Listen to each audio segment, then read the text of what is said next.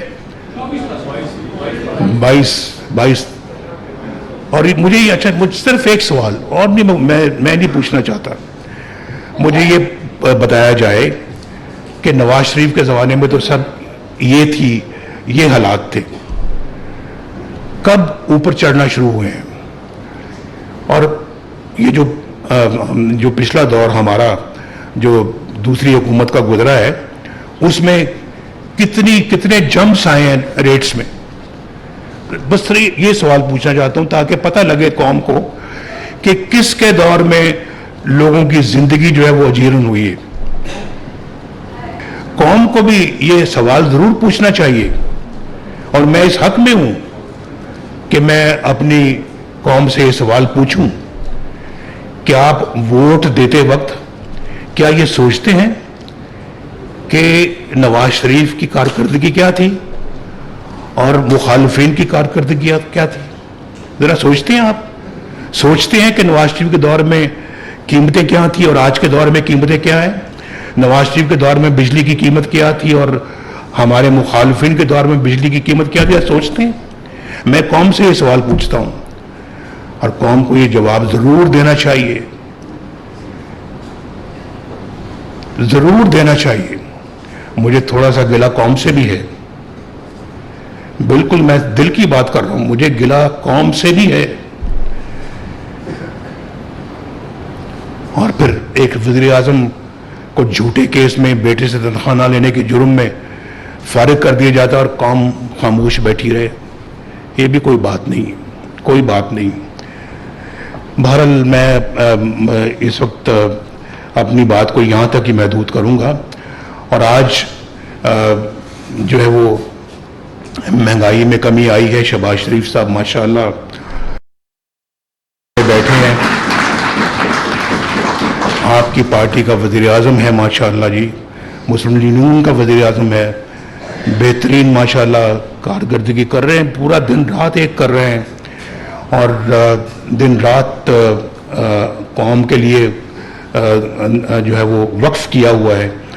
اور اتنی مشکلوں کے باوجود بہت بڑا حوصلہ ہے شہباز شریف صاحب کا. میں بھرپور دل کی گہرائیوں سے ان کو داد دیتا ہوں.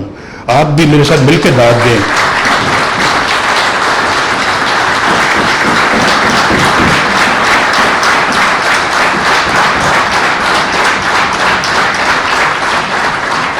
جس حوصلے، عزم، بردباری، جرت، بہادری کے ساتھ یہ حالات کا مقابلہ کر رہے ہیں، انشاءاللہ دن بدلیں گے، حالات ضرور بدلیں گے انشاءاللہ، کیونکہ نیت نیک ہے، نیت ان کی نیک ہے. انشاءاللہ حالات بدلیں گے.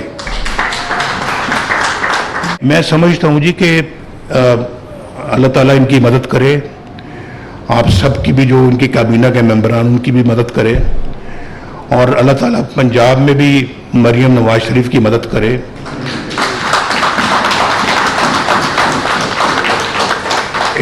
ان کے تمام کیبنٹ کے لوگوں کی اور تمام جو لوگ ان کی مدد کر رہے ہیں ان کی بھی مدد کرے، اور اللہ تعالیٰ ایسے جلدی حالات پیدا کرے کہ پاکستان کے لوگ جو ہیں وہ ان کی زندگیوں میں آسانی پیدا ہو، آسانی آئے، وہ غربت سے باہر نکلیں، مشکل دور سے باہر نکلیں. اور مجھے مریم بتاتی ہیں ماشاءاللہ کہ جب جس چیز کی طرف یہ کام کرتی ہیں اس میں پہلے سے شہباز شریف صاحب کا کہ سامنے کام نظر آتا ہے.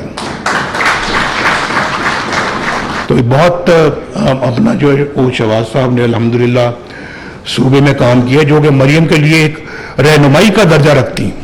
تو آپ سب کا جی بہت بہت شکریہ. باتیں تو بہت ہیں کرنے والی، لیکن میرا خیال ہے کہ انشاءاللہ پھر صحیح. تو آپ نے جو آج فیصلے کیے ہیں جی وہ میرے لیے بہت آنر کی بات ہے.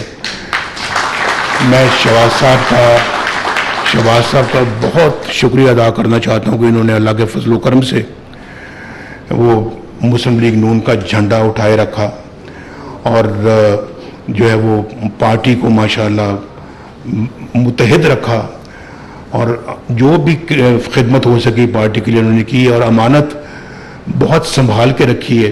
اب اگر میرے پاس اگر ایسی کوئی مجھے امانت اگر سونپی گئی تو میں بھی اس کا اسی طرح سے خیال کروں گا جس طرح سے شہباز شریف صاحب نے خیال کیا. بہت بہت شکریہ جی. اللہ تعالیٰ آپ سب کو خوش رکھے.